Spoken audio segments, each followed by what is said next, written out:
Estamos de volta com o nosso boletim diário aí sobre o coronavírus. Hoje, segunda-feira, né? Primeira participação dela, Arlene Castro, que está aí com a gente, né? Trazendo também as notícias direto do Brasil. Alô, Arlene, boa tarde. Boa tarde, Cecília. Pois é, Arlene, aqui nós temos também, claro, né? Como todo mundo está vendo, os números vão seguindo e a gente vai seguindo eles. A gente pode começar falando dos números aí do Brasil, que eu digo aqui dos Estados Unidos. Vamos embora. Sim, Cecília, vamos começar com os dados de hoje, né? Até a tarde desta segunda-feira, o Brasil já tinha registrado 4.579 infectados em todos os estados e 159 mortos. Inclusive, a primeira morte em Minas Gerais hoje em decorrência da doença. O Sudeste tem 2.507 casos, ou 55% do total do país, com maior concentração em São Paulo. Até o momento, 120 pessoas se recuperaram. O balanço diário divulgado pelo Ministério da Saúde a respeito do avanço da pandemia no Brasil registrou um aumento de 19% no número de óbitos de sábado para domingo. Após 33 dias desde o primeiro caso confirmado no país, a curva brasileira de contaminação continua subindo. A pergunta é quando ela será freada e se o número de casos vai diminuir ou ao menos estacionar. Nas próximas semanas, o Brasil pode se aproximar mais da Itália, que soma mais de 92 mil casos e 10 mil mortos, ou da Coreia do Sul, que conseguiu achatar a curva em pouco mais de um mês.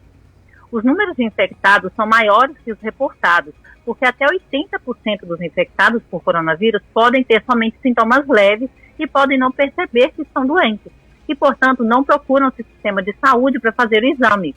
E também porque nem todos os pacientes estão sendo testados. Em muitas cidades, apenas os grupos de risco, idosos e portadores de doenças crônicas estão sendo submetidos aos exames.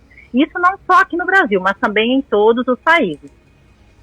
Pois é, aqui é como você falou, né? Exatamente, também em todos os países. Aqui a gente também está como você disse, né? Os números vão aumentando. Claro que a gente tem aí as mortes na Itália, muito grande o índice de morte, embora os Estados Unidos hoje passou, né? Inclusive a Itália, Espanha, são 148 mil casos, né, de coronavírus, mais de morte, 2.500 mortes até agora. Só para números, aqui a Flórida, né, 5.473 casos, Miami-Dade, 1.632 casos, Broward County, a gente está por County, né? Miami-Dade County, Broward County, 1.152, Palm Beach County, 423, Monroe County, 24 casos. Enfim, a gente tem, inclusive, aqui, a gente tem o dados de cidade, né? A primeira cidade, Miami, está no topo de mais casos, depois vem Hollywood e Fort Lauderdale, veja só, que estão aí nos casos. Tem toda essa lista, claro, em todos os boletins aí sobre o coronavírus CDC. Enfim, esses são os números daqui, mas a gente ainda está, né, naquela fase crescente. E o presidente Trump, né, ontem mesmo, ele falou, ele já deu, claro, ele aumentou o prazo aí para distanciamento, né, estamos nesse distanciamento social ainda até o dia 30 de abril, né, isso ele anunciou ontem, domingo, né, e claro que ele também se surpreendeu com os números saltando, né, aumentando rapidamente, e acabou recuando na esperança de que o país fosse aberto no domingo de Páscoa.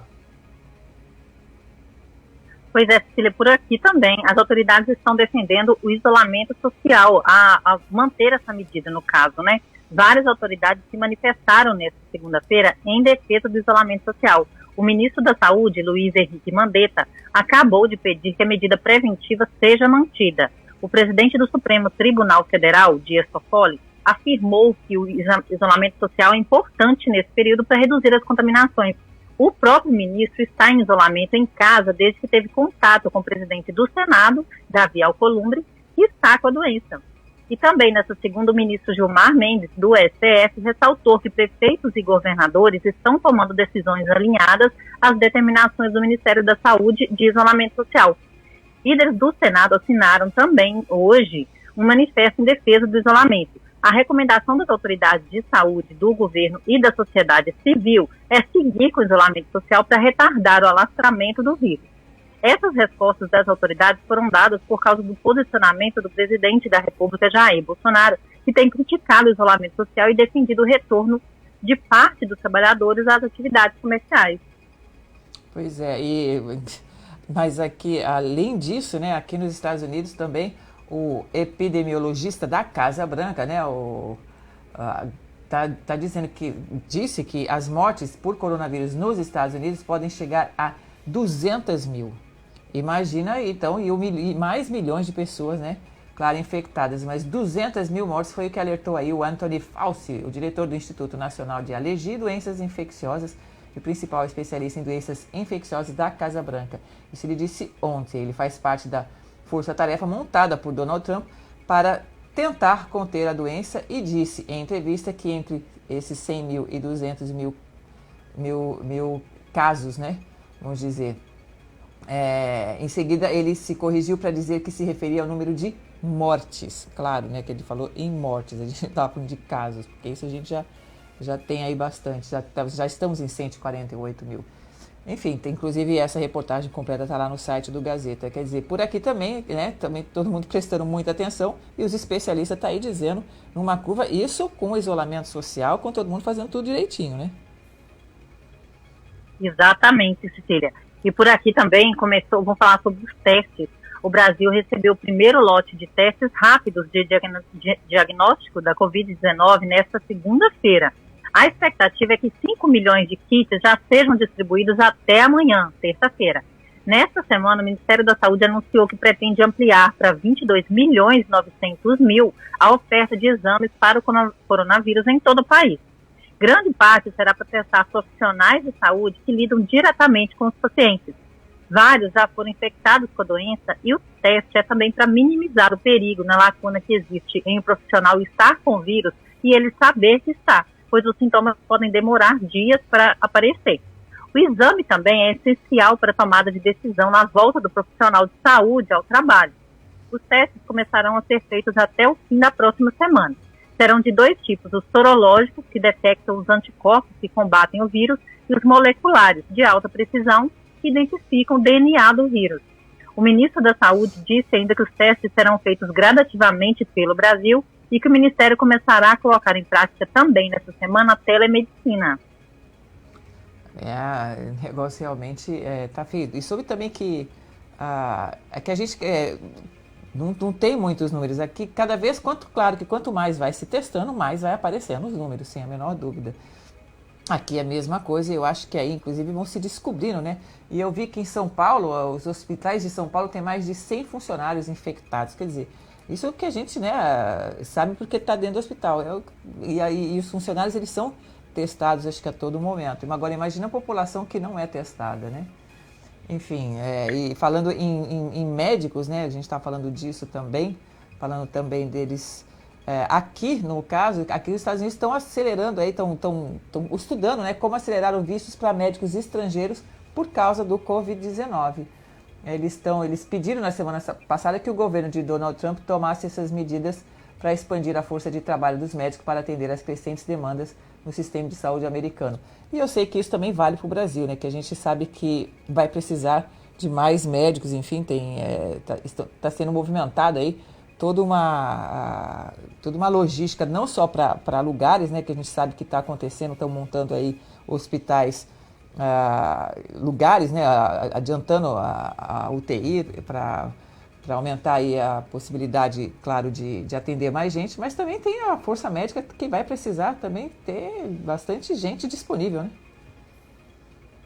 Por aqui, Cecília, com relação aos médicos, o governo já anunciou, né, o retorno também dos mais médicos, no caso, a maioria dos médicos cubanos, que não tinham deixado o país, eles já estão retornando também, já criaram as vagas, e vão pelo menos colocar, a estimativa do Ministério é colocar quase ou em torno de 100 mil médicos, né, de colocar mais, e assim, em todo o país, não somente na região sudeste, onde que tem mais, mas em todo o país, já para poder avançar no prognóstico, né, antes que a doença se avance, ou nos lugares, hoje, pelo menos nessa segunda-feira, também foram reportados os primeiros casos de coronavírus, de pessoas infectadas em aldeias indígenas no Mato Grosso. Nossa, Olha só, isso a gente nem sabia. Bom, o importante é que a gente está vendo que também, né, que tem empresas aí que estão testando ainda vacinas. Claro que a gente sabe que isso está em andamento no mundo inteiro, mas e não é uma coisa que vai surgir assim em pouco tempo. Mas a gente o bom é que o mundo todo está se voltando para fazendo esses testes para a vacina. E quem sabe aí a gente tem aí pelo menos alguma luz no fim do túnel, mesmo não sendo agora, mesmo sendo para daqui a um ano, não deixa de ser uma luz, correto? Pois é, exatamente. Vamos aguardar esses exames que estão sendo feitos, exames não, na verdade, os testes, né, com as vacinas que estão sendo feitos, e tomara que em menos de um ano e meio aí, apesar deles terem dado já esse período pra gente, mas talvez em menos de um ano e meio já venha aí uma vacina realmente, né, pra gente combater o coronavírus. Mas falando também de uma notícia boa em meio a esse caos, é que o auxílio, né, para as pessoas nesse período de quarentena, período de isolamento social e período de quem não pode trabalhar, não está trabalhando e também, consequentemente, está sem renda, né? O Senado está votando hoje o pagamento do auxílio emergencial por 3 meses, no valor de R$600, que é destinado aos trabalhadores autônomos, informais e sem renda fixa. A expectativa é que a medida seja aprovada sem objeções. A Câmara dos Deputados aprovou o pacote na última quinta-feira. O auxílio é voltado aos trabalhadores informais, sem carteira assinada, às pessoas sem assistência social e à população que desistiu de procurar emprego. A medida é uma forma de amparar as camadas mais vulneráveis à crise econômica causada pela disseminação do vírus. E o auxílio será distribuído por meio de voucher, cupons. Os trabalhadores deverão cumprir alguns critérios em conjunto para ter direito ao auxílio, como ser maior de 18 anos, não ter emprego formal, não receber benefício previdenciário ou assistencial, seguro-desemprego, ou de outro programa de transferência de renda federal, que não seja o Bolsa Família. E a renda familiar mensal também tem sempre os requisitos, né? Tem que ser de até meio salário mínimo ou renda familiar mensal bruta de até 3 salários mínimos e não ter recebido rendimentos tributáveis no ano de 2018 acima de R$28 mil. O governo vai pedir ajuda às comunidades espalhadas pelo país para cadastrar os trabalhadores informais que ainda não estão no cadastro único. Bom, não deixa de ser uma boa notícia, claro. Falando em boa notícia, né, também não deixa de ser, né, o Príncipe Charles, todo mundo sabe, ele testou positivo para coronavírus, saiu da quarentena, que ele estava, né, em auto-quarentena lá, inclusive na Escócia, saiu, né, os médicos disseram que deram alta, que ele está curado, e ele saiu da quarentena e já começou, já está retomando aí o seu dia a dia normalmente. Não deixa de ser uma boa notícia. Ele não teve contato, né? Que a gente sabe que ele não teve contato antes de testar com a rainha. E nem com o pai, né, Felipe? Que tem 96 anos, se eu não me engano, 98 anos e ela 93, quer dizer. Então eles também estão lá reclusos. Não, até agora está tudo ok com eles, né? Pois é, Cecília. Agora, mudando de assunto aqui, continuando aqui no Brasil, eu vi uma outra notícia que saiu hoje também, uma outra ferramenta que vai ajudar, né, principalmente os profissionais de saúde que estão na linha de frente do combate ao coronavírus. O Conselho Federal de Medicina lançou nesta segunda-feira um canal de denúncias para médicos sobre falta de equipamentos de proteção, infraestrutura precária para atendimento e outras irregularidades que podem ocorrer em unidades do SUS e da rede privada durante essa pandemia. A entidade liberou no site um formulário para denúncia. A ideia é gerar relatórios para serem distribuídos entre os conselhos regionais de medicina e tentar resolver os problemas com as autoridades locais. O Conselho Federal de Medicina vem elaborando inúmeras notas técnicas sobre as fragilidades no atendimento nesse momento. O formulário tem campos específicos sobre acesso de equipamento de proteção obrigatória, que são máscaras, luvas, avental, óculos. O médico também poderá apontar a falta de insumo para higienização e desinfecção, como o álcool gel. A plataforma permite ainda relatar carências em espaços de atendimento, como falta de leitos de internação ou até mesmo assédio moral e subnotificação de casos que chegam ao atendimento de saúde. Isso é mais uma ferramenta para poder ajudar os profissionais de saúde nesse momento que está um caos, né, de atendimento aqui no Brasil.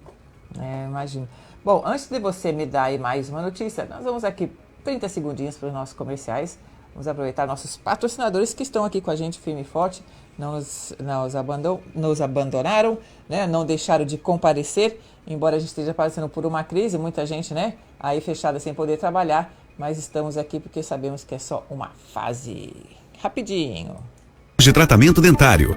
Visite o site bellismilefl.com e saiba mais. Fortaleça seu corpo, mente e espírito com terapia natural de testosterona para homens e mulheres. RejuveTip, com o Dr. Jabal em Florodel, Brickell e Doral. Para mais informações, acesse rejuvetip.com. White's Law Firm. Acidentes, quedas, danos, violência sexual. Chame os advogados da White's Law Firm. Consulta grátis. 866-277-8631. 866-277-8631. Al Hendrickson, a concessionária dos brasileiros na Flórida. Carros novos e usados. Todas as marcas e modelos em Coconut Creek. Procure por André. 954-545-6532. 954-545-6532. Pois é. Então vamos de volta aqui. Arlene, diga aí, Arlene. O que temos de... Opa, vamos voltar aqui a nossa... Diga aí, agora sim. Diga aí o que temos de mais notícias aí do Brasil. Continuando por aqui, Cecília, hoje tem atos de reabertura do comércio e decisões da Justiça no Maranhão, Goiás e São Paulo. Após esses atos que teve no último final de semana, a Justiça decidiu proibir as manifestações de rua que possam gerar aglomerações. Os juízes entendem que os protestos nas ruas causam aglomerações e desrespeitam medidas de isolamento social tomadas pelos governos. No Maranhão e em Goiás, as decisões são válidas para o estado todo. Em São Paulo, as medidas ainda são pontuais, ou seja, não em todos os estados. Algumas cidades que tiveram essas manifestações no final de semana. A medida vale até 30 de abril. Nos outros estados, a medida de isolamento social e fechamento do comércio continua em vigor e eles também não apresentaram tantas manifestações assim como Maranhão, Goiás e São Paulo, que a Justiça precisou intervir no caso, né? Pode ser, são manifestações para abrir o comércio, é isso? Isso, para a reabertura do comércio, por causa do prejuízo da economia, né? Sim, mas realmente... Bom, isso aí é uma escolha difícil, né? A pessoa quer abrir o comércio, mas vai deixar aí exposto, né? As pessoas expostas aí, inclusive à morte, mas enfim, né?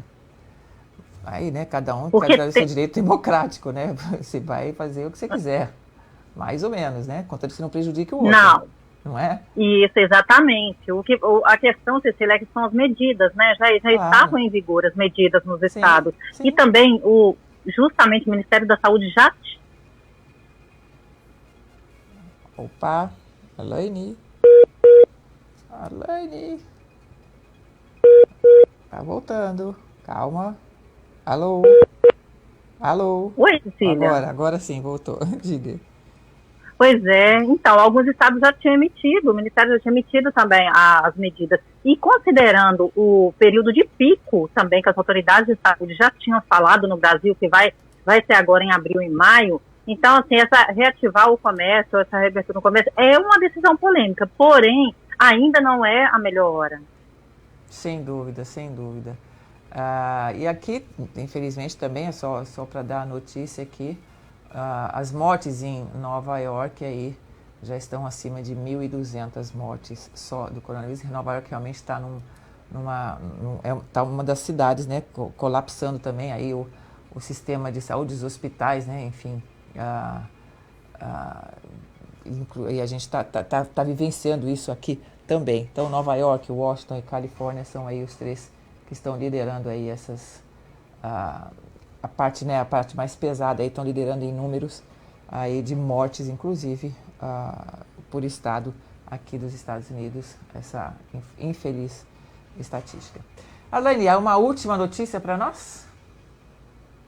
Claro, Cecília, sempre tenho. E eu vou terminar com essa que é boa também, né, com relação aos materiais e aos respiradores que tanto falam, né, que realmente precisa, tendo em vista que é uma epidemia de gripe, né, de uma doença relacionada ao sistema respiratório, então, e os respiradores não são suficientes em todos os lugares.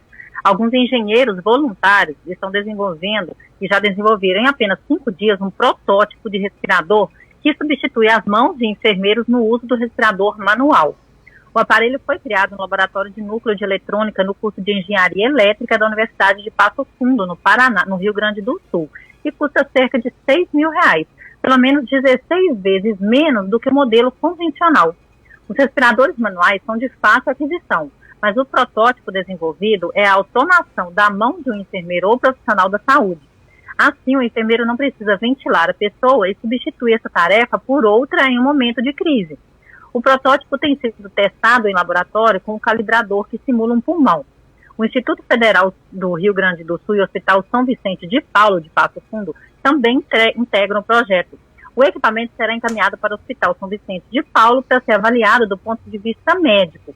São 13 profissionais envolvidos na elaboração do protótipo e eles já esperam, em breve, poder colocar mais, criar mais e, quem sabe, já vir para o mercado. Muito bacana. Eu também ouvi que lá no Reino Unido, a Mercedes-Benz, né, a sua tecnologia pessoal da Fórmula 1, na verdade, né, que tem a sede lá, também pararam para desenvolver sua alta tecnologia, ventiladores aí um pouco melhores, enfim, não posso dar detalhes agora, não tem essa notícia aqui, mas eu já ouvi ela hoje e achei muito bacana, e a gente está torcendo aí também para que dê tudo certo, que todas essas pesquisas aí ajudem bastante. Arlane, você volta amanhã aqui para falar mais, dar mais notícias aí do Brasil, certo? Certo, Cecília. Amanhã eu volto para o nosso boletim do coronavírus e eu trago mais notícias diretamente aqui do Brasil. Eu deixo meu abraço para você e para a equipe da Rádio Gazeta News. Arlane Castro. Muito obrigada, Arlane. Por aqui, a gente também vai se despedindo. E vocês que estão aqui comigo, amanhã tem mais boletim. E eu agradeço aí a presença aqui, a sua audiência. Até amanhã com mais boletim sobre o coronavírus direto aqui da Rádio Gazeta News.